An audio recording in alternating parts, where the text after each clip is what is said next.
안녕하십니까. YTN 시청자를 위한 옴부즈맨 프로그램 시청자의 눈입니다. 이번 주에는 지난 24일에 있었던 YTN 4월 시청자위원회 소식부터 전해드리겠습니다. 이번 시청자위원회에선 뉴스 앤 이슈에 대한 의견을 나눴습니다. 이번 이슈 인사이드에서도 남북 정상의 그 여성 배우자한테 여사라는 호칭을 쓸 수 있느냐, 호칭의 적절성 이런 논란이 있었듯이 방송 보도에서 어떤 어휘를 선택하느냐, 그것을 어떻게 사용하느냐 매우 중요한 것입니다. 이런 점에서 이번 방송분에서 어휘 선택에 관해서 좀 생각해야 될 부분이 있었는데요.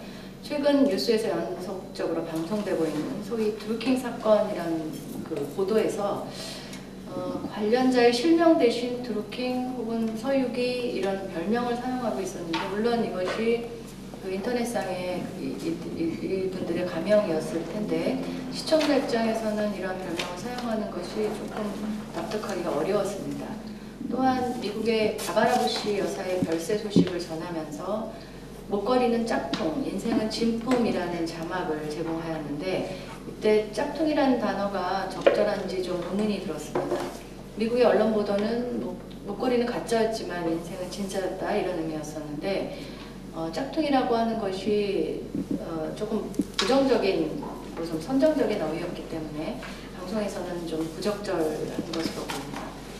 국제뉴스로 미국 여객기 엔진 폭발 사고에서 50대 여성 기장이 담력으로 비상 착륙에 성공해서 많은 승객의 목숨을 구했다는, 그래서 깜짝 영웅으로 등장하였다는 보도를 하였습니다.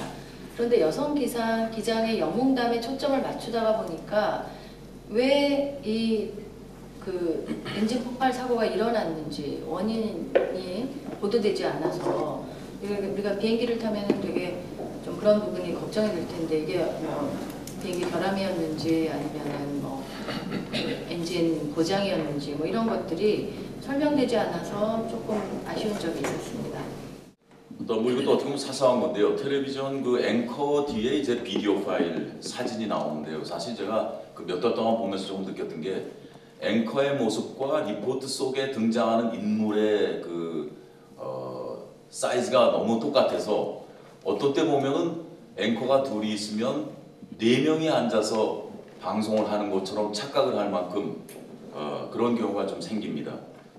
언뜻 보면 말이죠. 심지어 옷의 색깔까지도 똑같아서 왜 사이즈도 저렇게 똑같이 하고, 앵커 앉아있는 그 버스트 샷이죠. 상체 샷과 리포트에 등장하는 등장인물을 뒤에 배경화면으로 주면서 왜 이렇게 똑같이 만들까 하는 생각을 사실 그동안 여러 번 했습니다. 말씀은 오늘 제가 처음 드리는데, 뭐 그래서 다른 그 뉴스 같은 것도 제가 좀 이렇게 모니터를 해보고 그러면 조금 다르게 좀 클로즈업을 한다든지 해서 좀 시각적으로도 좀 밸런스가 좀 있는 좀 차별화된 그런 좀 해주시면 어떨까 하는 생각이 좀 들었습니다. 뭐 뉴스라는 게 꼭 항상 그 뚫어지게 이렇게 그 자세하게 쳐다보는 게 아니고, 어떤 때는 그냥 라디오와 같은 역할도 하고 대충 보는 경우도 있기 때문에 잠깐 보더라도 누가 앵커고 그 다음에 이 뉴스 스토리가 누구를 얘기하는지를 비디오 파일에 있어서도 좀 차별화해 주셨으면 좀 감사하겠습니다. 그리고 이날 그 첫 번째 뉴스가 트럼프 미국 대통령의 그 북미 회담에 대한 발언의 특파원 보도였는데요. 뭐 제가 전에도 한번 말씀을 드렸지만, 그 무엇보다도 그 첫 번째 나오는 중요한 뉴스라면 특히 해외에서 하는 거는 좀 그 특파원의 스탠드업이 좀 나와서 좀 더 그 기사에 대한 그 신뢰성이랄까, 현장에서 취재했다는 생동감을 좀 부각을 시켜주셨으면 좋겠다는 생각을 했습니다. 워낙 그 보도 전문 채널로서의 우리나라에서의 위상과 역할이 있기 때문에 YTN은 바로 그 해당 날이었죠. 19일이었는데 다 아시다시피 YTN이 또 한 번 큰 오보 사태를 유발한 책임, 이걸 지적을 하지 않을 수 없습니다. YTN 시청자위원으로서 현재 사내 당면에 있는 어려운 상황 모르는 바 아닙니다. 또 이미 사내에서 자체적으로 또 원인 또 분석도 질책도 있었을 것이라고 생각이 되는데, 그런데 그 현재 그 국내 정치 현안 가운데서 어떻게 보면 가장 관심사가 되어 있는 그런 이슈였죠. 김경수 의원하고 그 드루킹 관련 문제에 대해서 그 사안의 특성상 국민들이 아주 민감하게 예민하게 주시하고 있고, 그리고 또 당사자인 김경수 의원 입장에게도 어떻게 보면 본인의 그 뭐 관련성 여부를 떠나서 상당히 중요한 그런 정치적인 운명이 달릴 수도 있는 그런 문제였는데, 수사당국이 의원실을 압수수색했다는 큰 어떤 오보를 또 속보로 내보낸 것은 보도 채널로서 큰 오점을 남긴 결과가 됐습니다. 더구나 이번 오보 사태가 지난 15일이었던 것으로 생각되는데, 김기식 금감원장 출국 금지라고 하는 또 다른 오보가 나온 지 불과 나흘 뒤에 또 반복됐다는 데에서 그 심각성이 있다고 할 수가 있을 것 같습니다.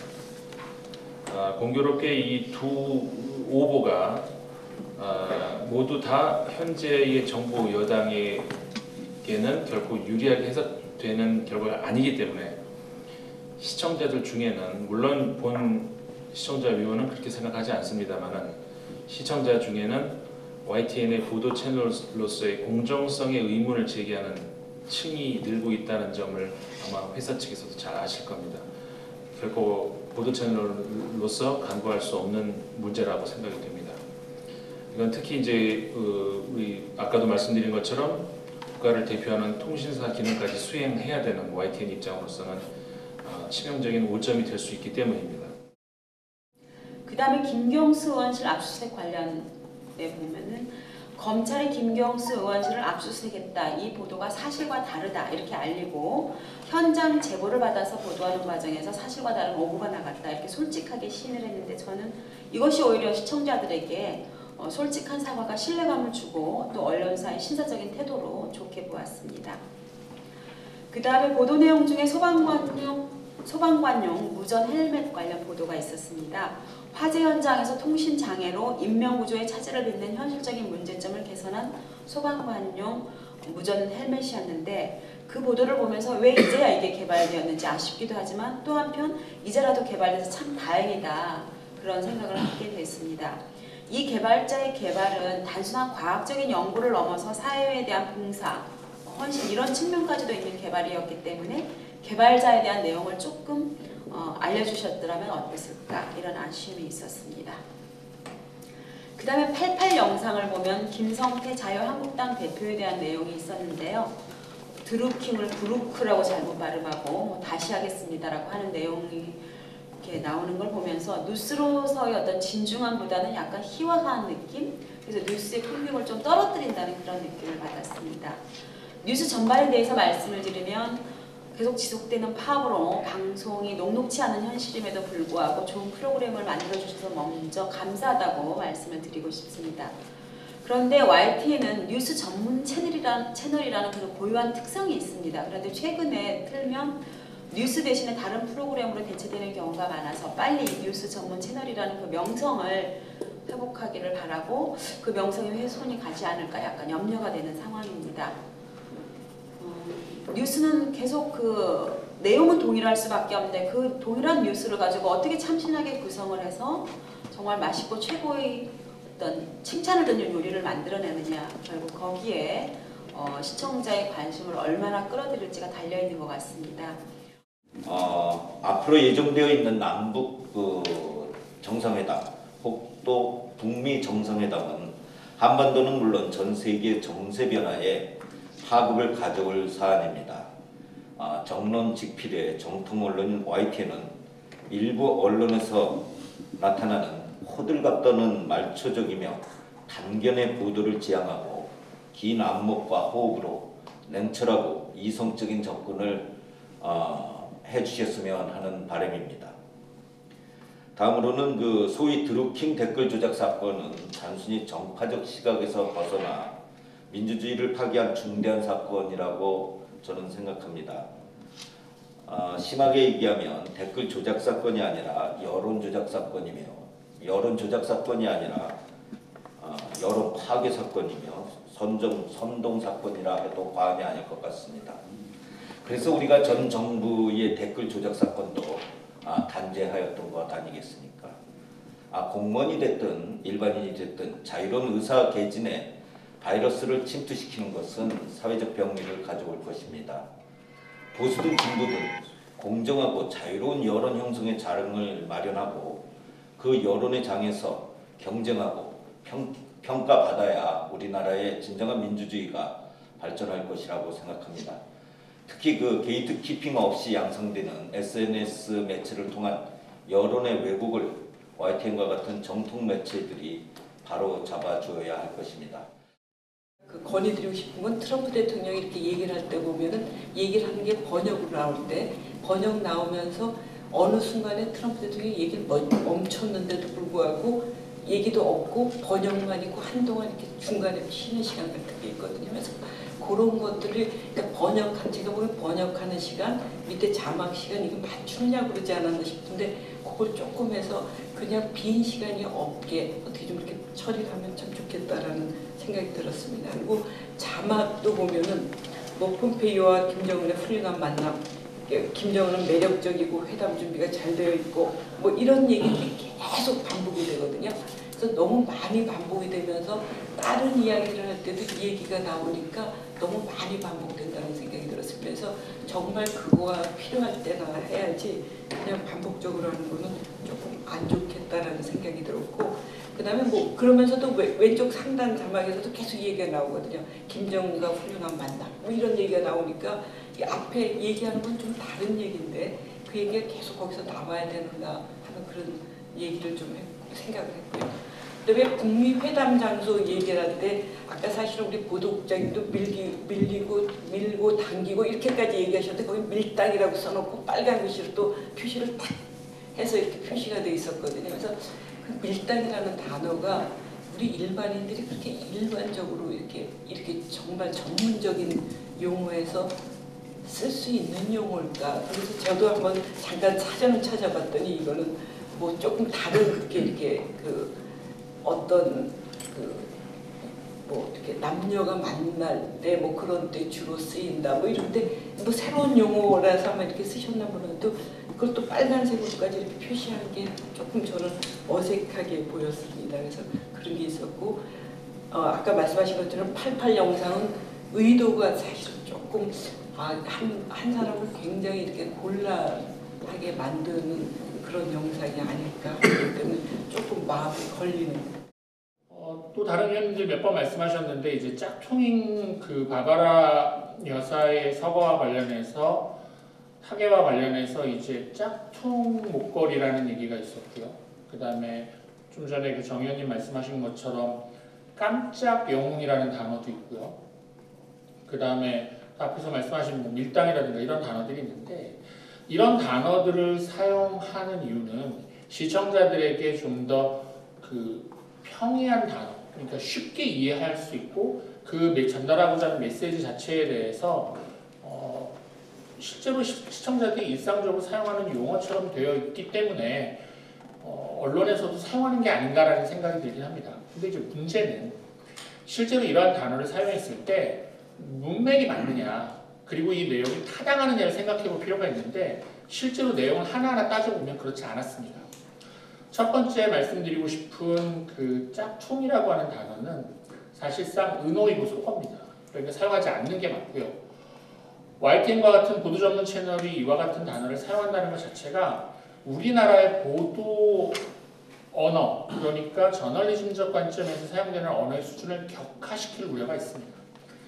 의미를 놓고 봤을 때도 짝퉁이라는 단어의 원래 대체되어야 될 의미는 가짜가 아니고요. 모조품입니다. 그렇기 때문에 명품에 대해서 모조품이라는 얘기를 하고 싶었던 건지 아니면 사치스럽지 않기 때문에 비싸지 않은 저렴한 제품을 사용했다, 저렴한 목걸이를 사용했다는 얘기를 하고 싶은 건지 의미가 명확해야 합니다. 그런데 이 부분에 있어서도 YTN이 도외시한 게 아닌가라는 생각이 듭니다. 밀당이라는 단어도 원래 그 남녀 간의 관계에서의 밀고 당기는 관계, 그리고 그 서로가 서로에 대해서 막연한 관계성을 뜻하는 이런 표현에 쓰이는 것이지 밀고 당기는 긴장 관계에서 쓰는 단어가 아닙니다. 그렇기 때문에 이 표현도 잘못된 겁니다. 드루킹 관련 내용으로 YTN은 검찰이 민주당 김경수 의원실을 압수수색했다고 특종처럼 그렇게 보도를 했습니다. 현장 관계자의 제보를 받아 보도를 했는데 검찰이나 민주당에서 현장 상황이 와전된 것이라며 현장 상황이 아니다, 현장 상황과 틀리다, 사실이 아니라고 이렇게 부인을 했고 아마 YTN에도 엄청난 항의와 압력이 있었을 거라고 생각합니다. 그래서 앵커는 이날 사실과 다른 내용 보도로 혼선을 드린 점 사과드립니다라고 사과 방송을 했습니다. 오보를 내보냈을 경우에 당연히 사과 멘트를 해야 합니다. 그렇다면 기자 리포트가 아니라 대담 중에 앵커가 결정적으로 편향된 주장이나 논평을 했을 경우 이것이 추후에 사실이 아닌 것으로 드러났다면 이건 역시 오보가 아니냐는 그런 생각을 합니다. 예를 들어서 지난주 초 같은 프로그램에서 김 의원과 브루킹 사이의 의혹과 관련된 대담 중에 남자 앵커가 브루킹을 거론을 하면서 미꾸라지 한 마리가 구정부를 일으키고 있다 이렇게 말을 합니다. 물론 사건 초기입니다만 듣기에 따라서는 김 의원이 댓글 사건에 깊이 개입하지 않았다고 예단을 하고 사건 자체를 축소시키려는 그런 의도가 담긴 편향된 말로 곡해할 수도 있습니다. 그 후에 김 의원 관련 연루 의혹이 속속 밝혀지고 있습니다. 대담 프로의 경우에 앵커는 객관적이고 중립적이어야 합니다. 그런데 요즘 앵커들을 보면 말이 너무 많고 자기 주장이 너무 강합니다. 패널도 아닌 앵커가 민감한 사안에 대해 가지고 편파적이고 편향된 멘트를 하는 것은 기자의 잘못된 보도보다 더 큰 영향을 미칠 수 있다고 생각합니다. 그런 측면에서 대담 프로에서 있은 앵커의 논평이 결정적으로 사실이 아닌 걸로 판명된다면 지금까지는 그냥 넘어갔지만 앞으로는 이것 또한 사과 방송의 대상에 지원해야 되지 않을까 하는 그런 생각을 해봤습니다.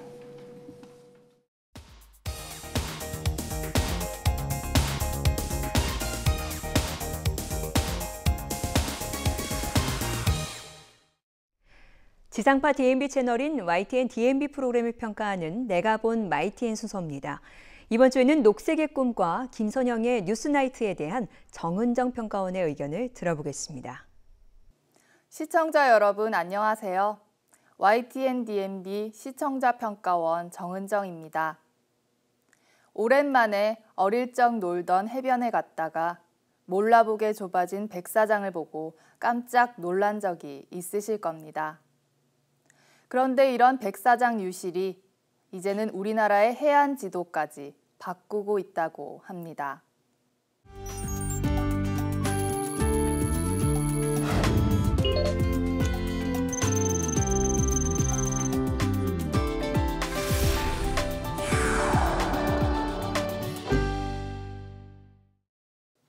YTN DMB의 녹색의 꿈은 인간과 자연의 공존을 꿈꾸는 환경 다큐멘터리로서 우리 주변에 있는 다양한 환경 문제를 깊이 있게 다루고 있습니다.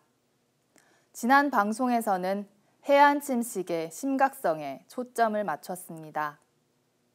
녹색의 꿈이 우리나라의 해안선마저 바꾸고 있는 해안 침식의 실태와 해결 방안을 어떻게 다뤘는지 살펴봤습니다. 녹색의 꿈은 먼저 전문가와 함께 해안 침식이 심각한 수준이라는 동해를 찾아가 해안 침식의 사례들을 직접 보여주고 있습니다. 첫 번째로 찾아간 강릉의 정동진 해변은 이수해안 침식, 즉 해저 부분이 육지 위로 드러난 침식의 사례라고 합니다.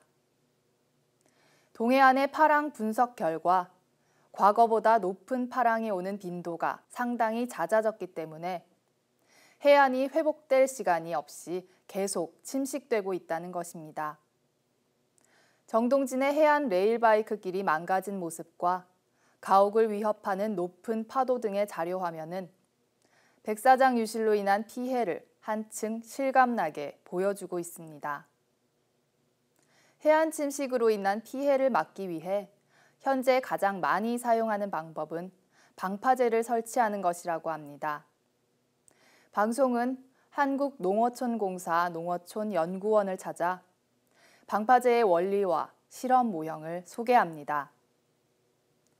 방파제가 침식 방지에 도움이 되기는 하지만 자연에 인위적인 변화를 주게 되는 인공 구조물이기 때문에 설치 전에 실험을 통해 바다에 끼치는 영향을 확인하는 것이 필수적이라고 합니다. 자연을 지키려는 조치가 오히려 자연에 악영향을 주지 않도록 하는 절차가 인상적입니다.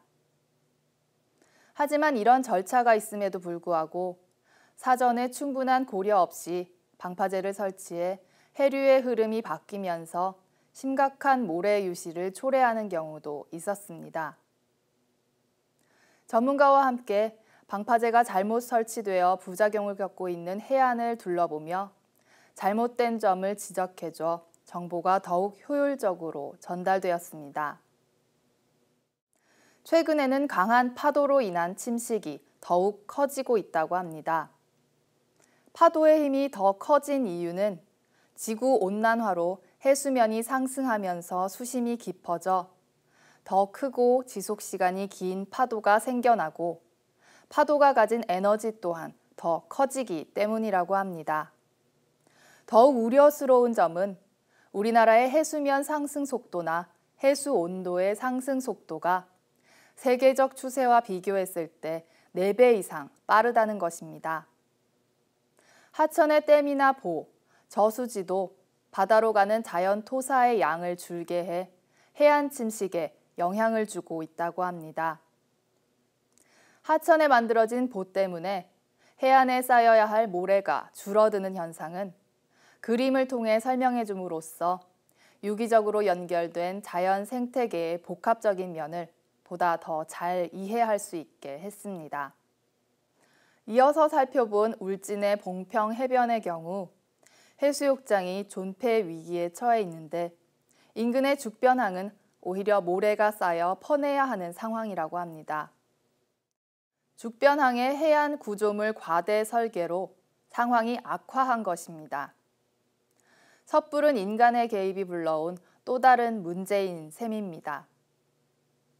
이런 해안 침식의 문제는 서해안의 사고를 통해 그 답을 찾아볼 수 있다고 합니다.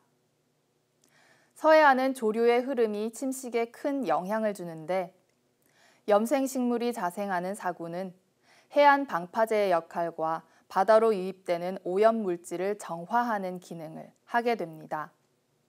염생식물의 자생 반경이 넓어지면서 멸종위기 야생 생물들의 서식지가 되고 사구의 생명력이 해안을 살리고 있는 모습을 보며 인간과 자연이 공존하는 방법에 대한 프로그램의 해답을 듣는 것 같았습니다. 녹색의 꿈의 지난 방송은 심각한 해안 침식의 실태와 이를 막기 위한 장기적인 모래 관리에 초점을 전문가들의 분석과 실제 사례를 통해 설득력 있게 제시해 줬습니다.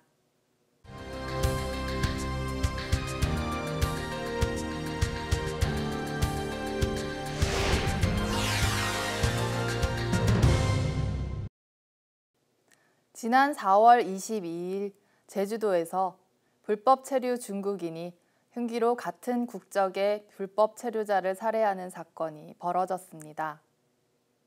아름다운 섬 제주에서 이런 끔찍한 사건이 벌어진 것은 불법 체류자의 증가와도 관련이 있다고 합니다. 제주도에서 늘어나고 있는 불법 체류자의 강력 범죄를 전한 YTN의 뉴스를 살펴봤습니다. 제주는 우리 국민들은 물론 외국인들에게도 사랑받는 아름다운 섬이자 관광도시입니다. 하지만 올해 2월 일어난 게스트하우스 살인사건에 이어 최근 발생한 중국인 불법 체류자 살인사건 등 강력 범죄가 일어나면서 우려를 낳고 있습니다. 이번 사건은 제주 시내의 노래주점에서 술을 마시던 중국인 장모 씨가 숨진 채 발견된 것입니다. 경찰은 장 씨가 같은 국적의 30대 남성에게 흉기에 찔려 숨진 것으로 보고 용의자를 긴급 체포했습니다. 경찰 조사 결과 용의자와 피해자는 모두 불법 체류자로 밝혀졌습니다. 살인사건과 관련된 뉴스임에도 살인사건을 전하는 데 그치지 않고 해마다 제주도의 불법 체류자 범죄가 늘어나는 상황에 대해 지적하고 있습니다. 얼마 전 비자 없이 제주도에 입국한 중국인을 더 나은 일자리를 구해주겠다며 돈을 받고 다른 지역으로 무단 이탈하도록 알선한 조직이 적발됐다는 뉴스가 보도된 적이 있습니다. 때문에 제주도 불법 체류자 문제에 대한 관심이 더욱 필요한 시점이기도 합니다. 따라서 노래주점 살인사건을 단순히 살인사건 보도로 그치지 않고 제주 불법 체류자의 범죄 증가와 이에 대한 근본적인 대책 마련을 촉구하는 뉴스로 연결시켜 보도한 것은 시의성 있고 차별화된 문제의식을 느끼고 있었다고 생각됩니다. 뉴스는 해마다 제주의 불법 체류자 범죄가 늘어나고 있음을 보여주는 제주지방경찰청의 자료를 그래프로 보여주고 특히 최근에는 살인이나 강도 등 강력 범죄가 늘어나고 있다고 전합니다. 이번 보도는 불법 체류자 간 살인사건을 통해 비자 없이 30일 동안 체류가 가능한 제주의 장점을 악용해 불법 체류는 물론 관련 범죄가 양산되는 어두운 면을 꼬집었습니다. 대안에 대한 언급이 없었던 점은 아쉽지만 단순 사건 뉴스를 현상에 대한 진단과 대책 촉구로 확장시켜 보도한 점이 돋보였습니다. 시청자의 눈은 시청자 여러분의 참여를 기다리고 있습니다. YTN 홈페이지 시청자 의견 코너에 글을 남겨주시면 좀 더 정확하고 공정한 방송을 만드는 데 참고하겠습니다. 이번 주 순서는 여기서 마치겠습니다. 함께해 주신 여러분 고맙습니다.